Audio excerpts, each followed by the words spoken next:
اتجاه.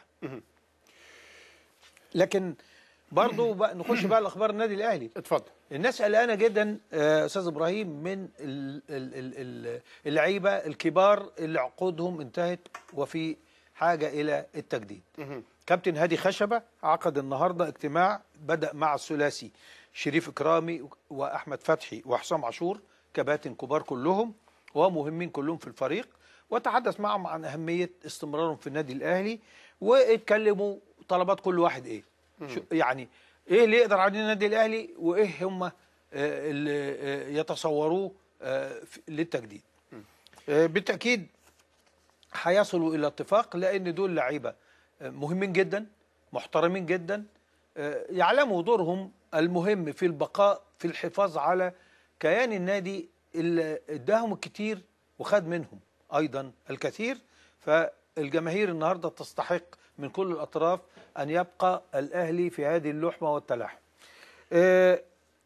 كابتن نادي خشبه قال هيبتدي تباعا يقعد مع اللعيبه اللي انتهت عقودهم زي الكابتن عبد الله السعيد، ويعني كلهم باذن الله تباعا هيبتدي الكابتن هادي خشبه رئيس قطاع كره القدم في مفاوضات التجديد. وبدايه الغيث وبدايه الصفقات، مهاجم افريقي قوي على ابواب النادي الاهلي.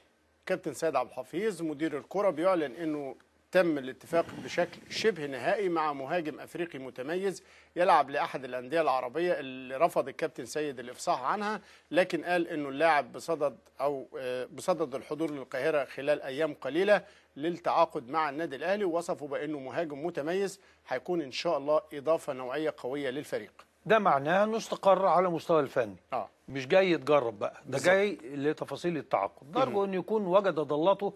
اصعب حاجه استاذ ابراهيم في بناء الفرق او في بدايه التعاقد انك تلاقي الحاجه اللي انت محتاجها الاول. صحيح.